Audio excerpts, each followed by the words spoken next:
Throughout history, there have been tales of messages from the beyond. But in our modern age, these messages have taken a new form.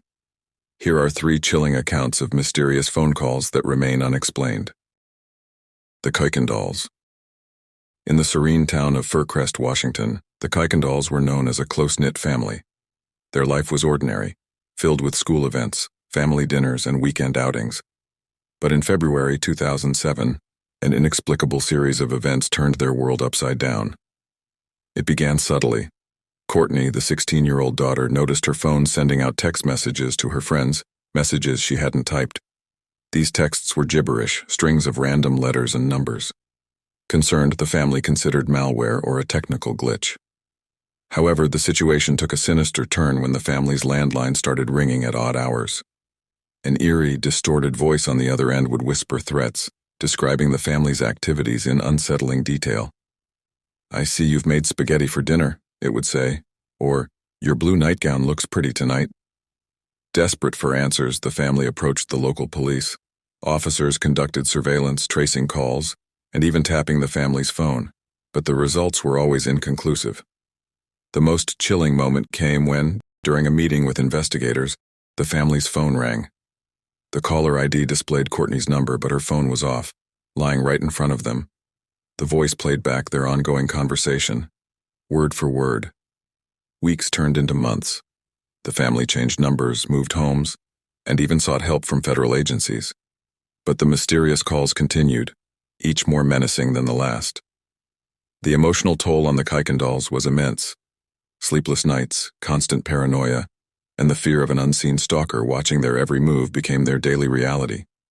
The identity and motive of the harasser remain one of Washington's most unsettling mysteries.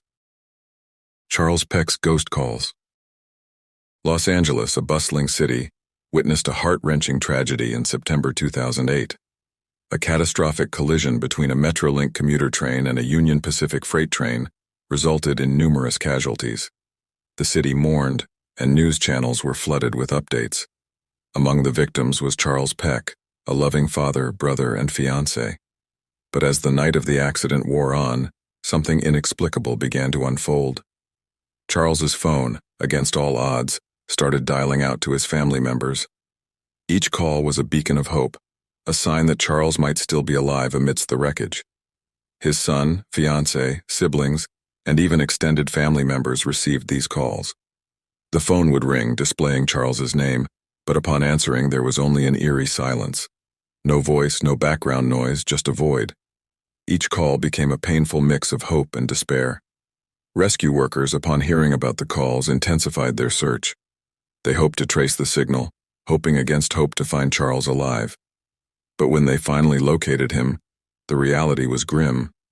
Charles had passed away on impact, long before the first call was made from his phone. The phone itself was never recovered from the crash site, adding another layer of mystery. The calls, totaling 35 over 11 hours, ceased just before Charles's body was recovered. Was it a technical glitch, or was it something beyond our understanding? A final attempt by Charles to reach out to his loved ones from the beyond. The disappearance of Dale Williams.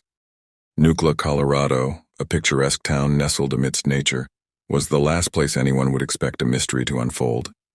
Dale Williams, a 42-year-old mechanic, was a pillar of the community. Known for his kindness, Dale often went out of his way to help those in need. One fateful day in May 1999, Dale received a call that would change everything. An unknown individual, claiming to be a stranded motorist, requested assistance. Dale, ever the Good Samaritan, didn't hesitate. But something felt off. His wife recalls him being unusually anxious after the call, a stark contrast to his typically calm demeanor. Days turned into weeks with no sign of Dale. The town rallied, organizing search parties, combing through every inch of the surrounding areas.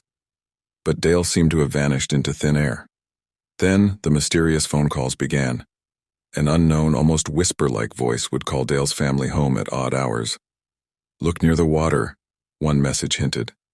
Another time, the voice chillingly said, "He shouldn't have answered the call." 5 agonizing weeks later, a breakthrough came. Dale's truck, with clear signs of being tampered with, was discovered submerged in a nearby river. But of Dale, there was no sign. To this day, his fate remains an enigma. The identity of the mysterious caller and their possible connection to Dale's disappearance is a question that haunts the town of Nucla. These stories remind us that sometimes the line between the living and the beyond can blur in the most unexpected ways. Have you ever received a call that you couldn't explain? Let us know in the comments below.